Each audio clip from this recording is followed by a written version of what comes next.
The views and opinions expressed in this podcast are those of the speakers and do not reflect the views or positions of Emory University or the Department of Anesthesiology. Welcome to the Gas or Breaks podcast. I am your host and favorite anesthesiologist, Michelle Sumler, here at Emory. We are fortunate to have a diverse group of trainees here. Not only are they excellent intellectually, but they bring other things to the table here at our program. We have 3 trainees who have played sports at very high levels. One is a former NFL player, the other is a Paralympian, and last but not least, we have an ultimate Frisbee player. So we'll get to know them and kind of hear their journey as to what their sports life was like, as well as how that kind of led them to medicine. So first we have Dr. Nate Hughes, who is a cardiothoracic, adult cardiothoracic anesthesia fellow, who is a former NFL player. He played wide receiver for the Jacksonville Jaguars as well as the Detroit Lions. Go Detroit! They're in the Super Bowl champs this year. Welcome. So tell me a little bit about your sports journey. So originally I was a 4-sport athlete in high school. Grew up on a farm back in the backwoods of Mississippi, where the way to escape the country was to play sports. So you pretty much played every sport you could play to get yourself out of the country. Went to college. Now, let me ask you this to cut you off. I don't mean to. Did you play all sports? Football, basketball, baseball? And track, yes. And track. But you had an affinity more for football. How did you kind of...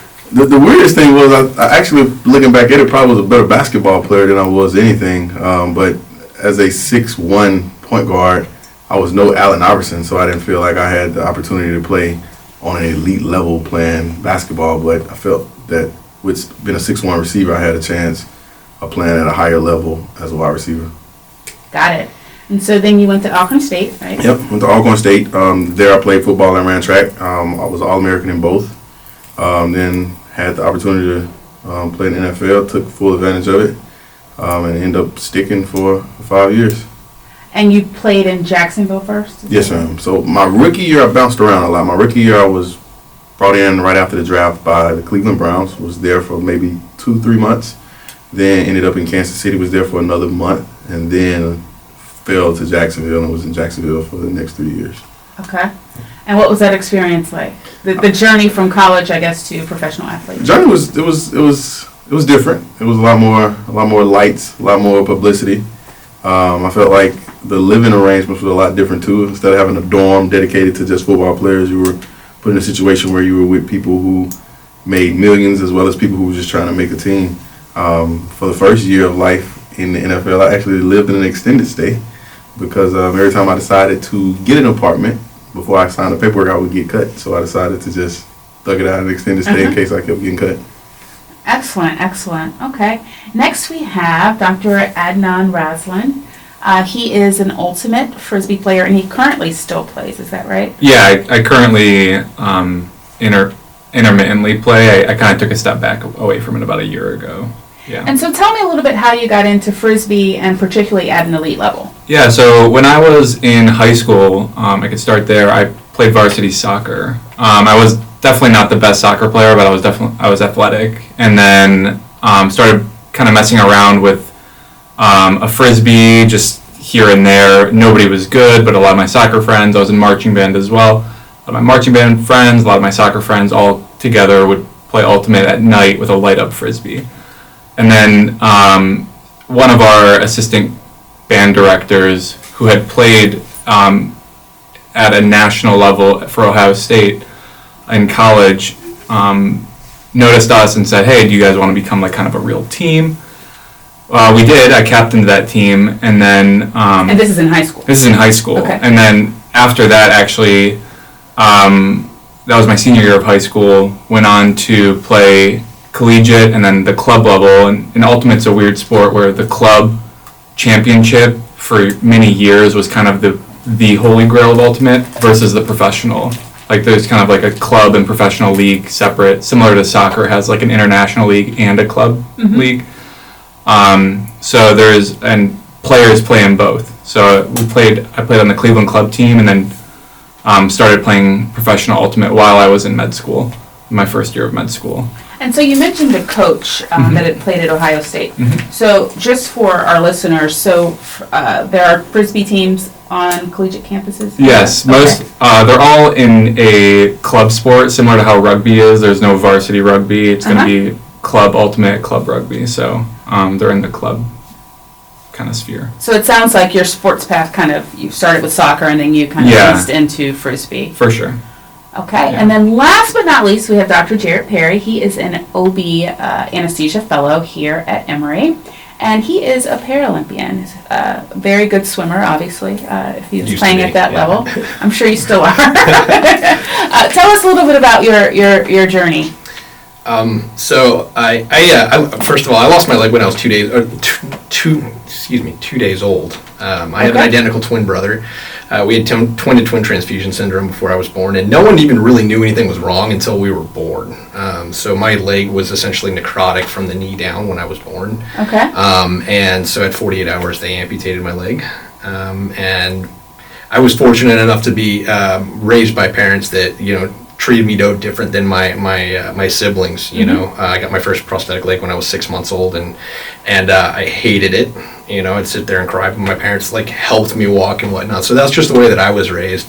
We born in Kansas, but moved out to Maryland, and my dad was a big sailor, and so we did a lot of sailing out there, and I would frequently fall off the boat, jump, but fall off the boat. I remember doing that, and so my parents got us into swimming for water safety, and it was just something that we were good at. All of your siblings are yeah. as good as you are, Jarrett? My brother got a full ride. He got offered a full ride to Dartmouth for swimming, and turned it down and went into the Air Force. We're still scratching our heads on that one, but yeah. So all of my even my sister was really good at it. Okay. Yeah. And then tell me about how you just kind of started. When did you start swimming competitively? I started competing when I was 4. Okay. Yeah, so swam on a club team back home in Wichita. It was kind of like my second home. I was there more than anywhere else, and swam all the way through high school. I got into Paralympics in '99. Okay. And At that point, you were how old? Or if you want to. oh man, yeah. No, I don't know if I want to. Well, maybe you don't want to say how old you were, but kidding, yeah. I guess at what point did you start at that level? Yeah, actually 11 is when wow. I started. Okay. I started there, and then kind of got into the international scene in '99. I think I was 13 or at that point.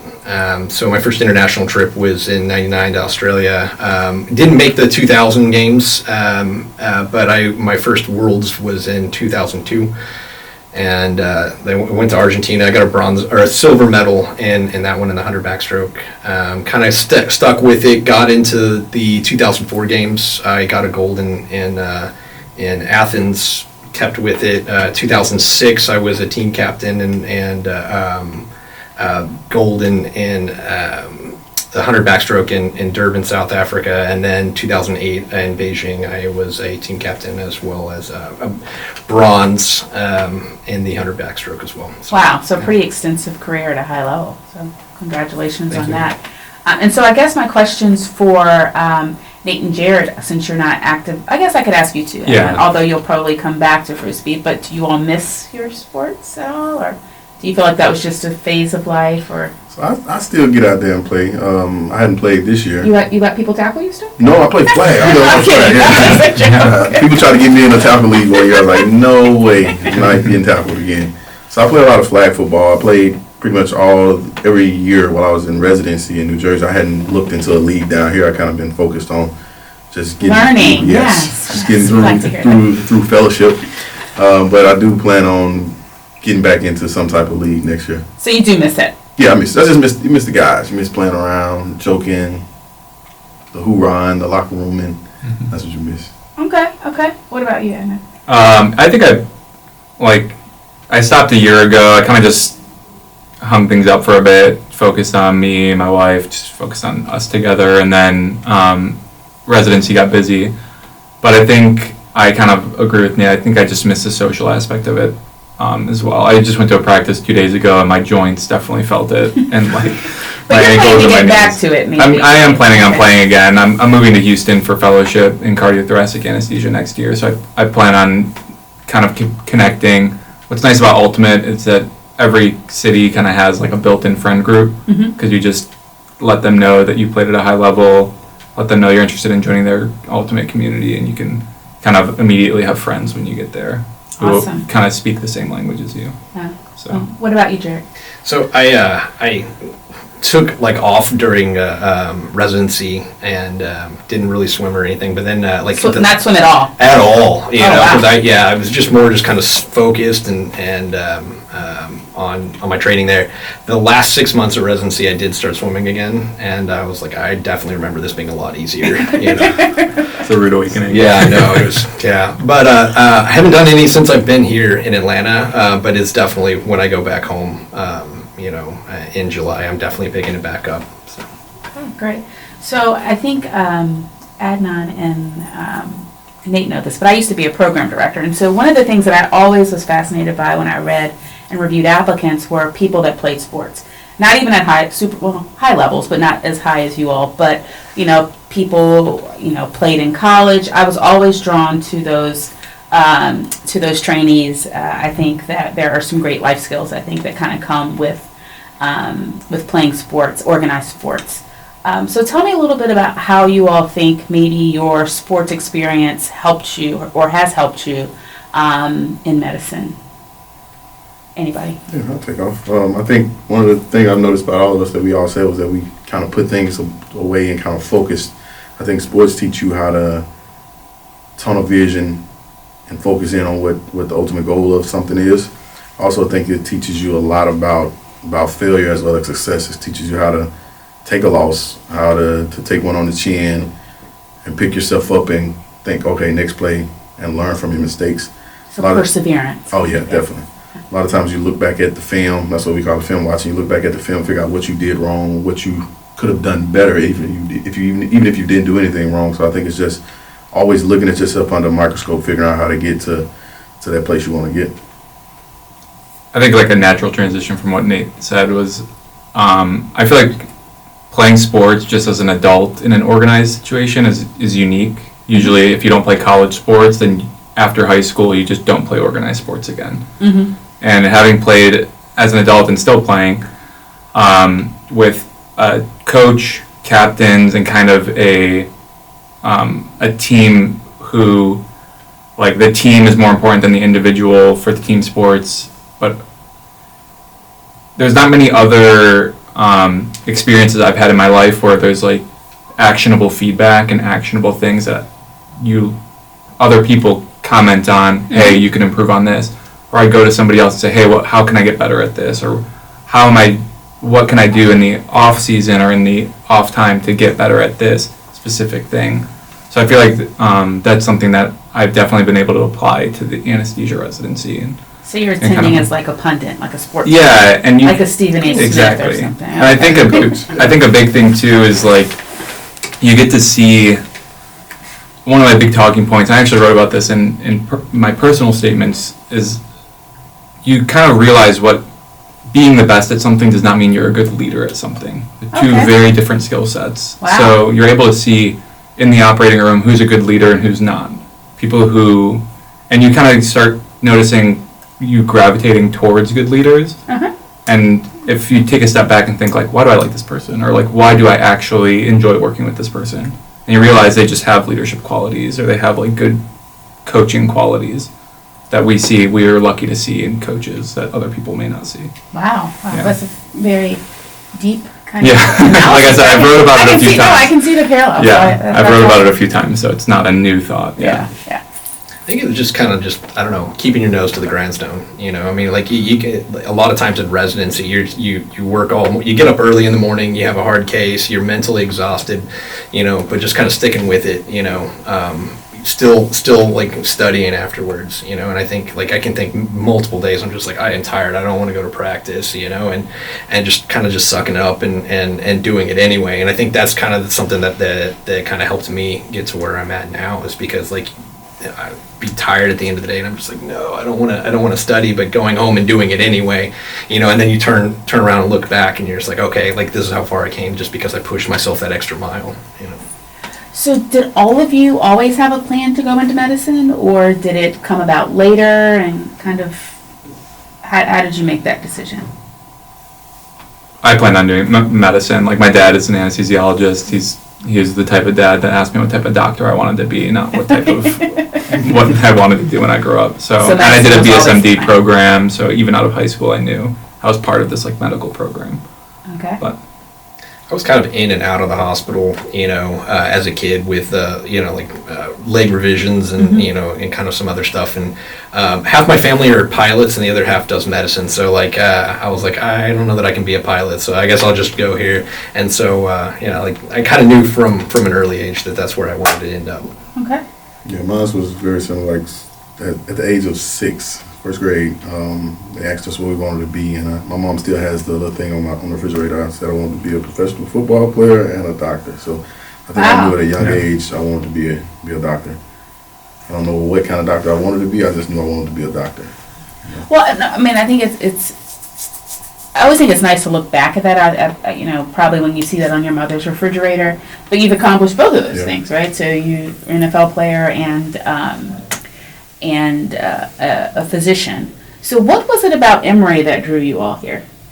I came here for residency, so I liked the program. I felt like when I came here and interviewed here, I was lucky enough to have still in-person interviews. I felt like everybody was so kind. I felt like taken care of, and I felt like academically it would definitely check all the boxes, and then patient demographics, it would definitely check all the boxes. So, okay. Yeah.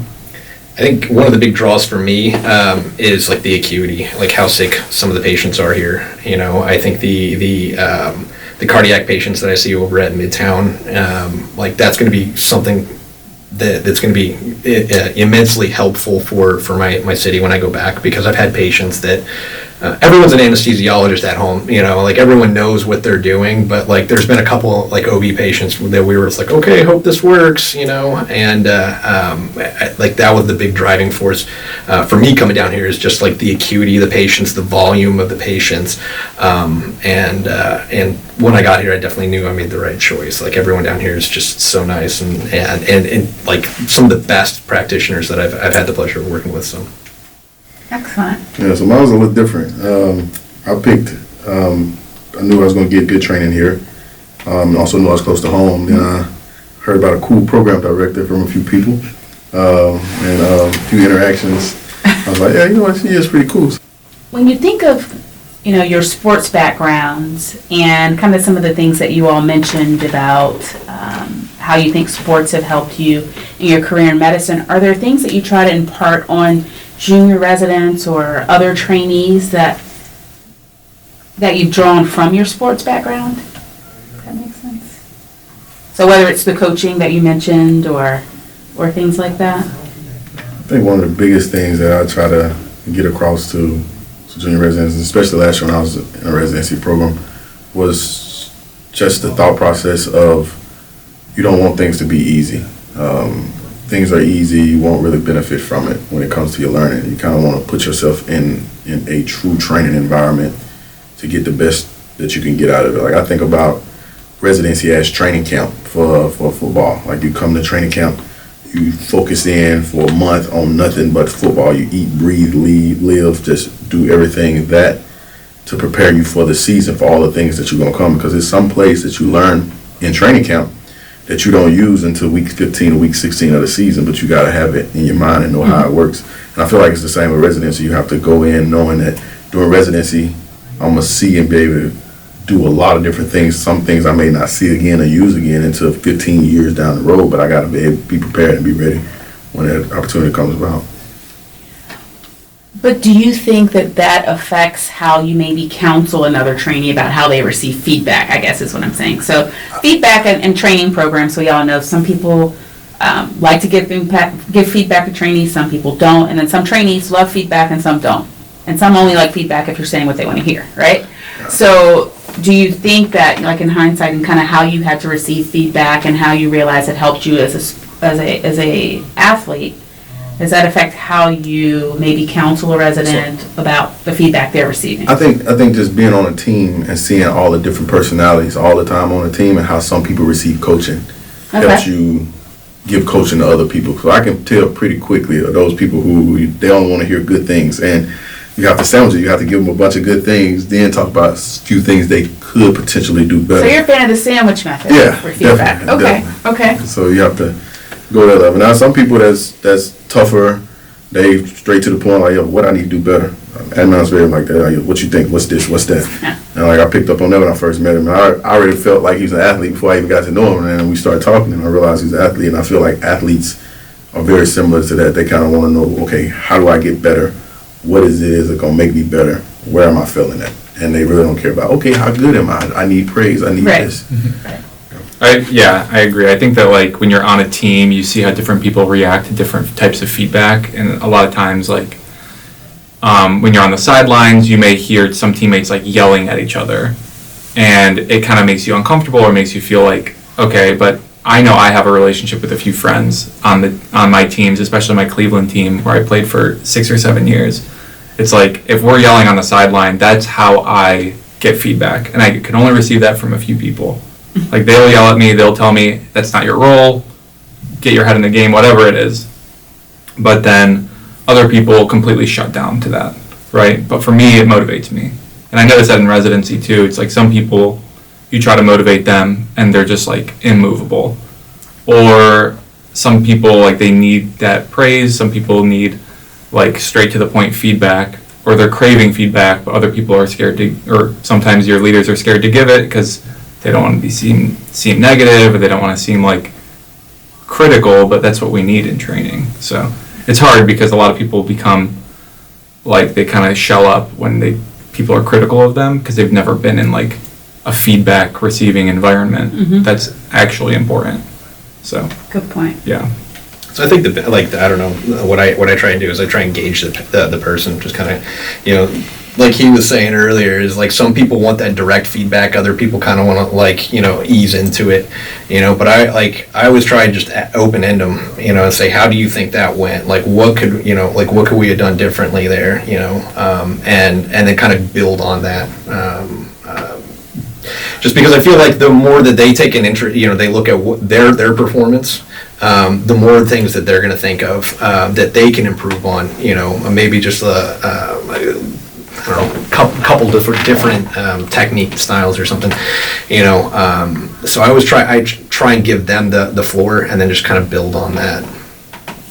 So, we've heard about the sports that you play. We know you're all, excel in your individual sports and you're mentally tough. What's been the biggest challenge about switching to medicine, whether it was med school or even now as an anesthesia trainee?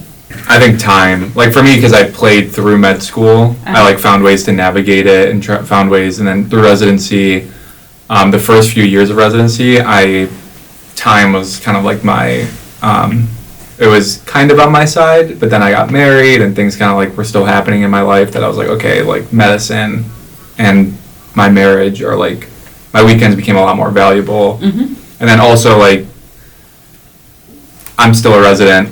I can't take off every weekend to go play Ultimate because other people have to cover me. So it's like finding the time, and then you're also on a professional team where other people aren't in medicine, so they have every weekend free, and they have so finding a way for them to invest in me who can't commit to every weekend while other people can. Maybe they're not as good as me, or maybe they're better than me, but they can commit, so like they're more present. So I've kind of just taken a step back and just kind of acted like a practice player. So that's been a challenge for me though. My biggest challenge in transition was the addition of kids. So you have 3 children, right? 3, yes. I have three young kids, 9, 6, and 4. Okay.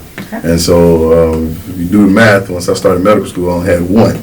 So things were a lot easier than my ex-wife. She was military. Speaking of pilots, she was a military pilot, so she was gone a lot. So I was the one holding it down with the little one. Then we added a second one, and I became the one holding it down with 2. Started residency, holding it down with 2. Then I held it down with 3 while in residency, and it just kept adding on. I think those were the biggest challenges for me. I feel like the thing that got better for me was that other than that new point, those new things in life, I was accustomed to, like he spoke earlier, I was accustomed to studying all day, working all day, school-wise all day, then practicing, and then being tired, having to figure out how to open a book to study back over the things that I supposed to have learned during lecture. And that cycle prepared me for the kids cycle. So it became, okay, I'm in school all day. Now, instead of me practicing, I'm coming home, getting the kids ready for bed, doing work with them, getting them situated. Then I'm opening the book. So it kind of continued, but that was definitely the toughest part for me. Yeah, that sounds challenging. It sucks. I think it was just a different kind of hard, I mean, like you're used to physical, like just being physically drained and just kind of, tired from that. But now you're adding a mental component on that. So you're tired, during the day, but you've got to be able to think and like process like complex information and then make an appropriate decision. And then at the end of the day, I mean, like if you're working at 24, you still got to be able to perform just as well as like the first hour of the day. And so I think that was kind of hard. But I think one thing that swimming did teach me is just how to adapt, And so once I figured out what I needed to do, it became easier. But that was a big challenge initially for me. And on top of that, it just made me think, because when you're playing sports, you can dig deeper in the moment. But if you don't know it when it comes to medicine, you just don't know it. You can't dig deeper and know it and pull it out like you can with sports. So that's what we'll do now.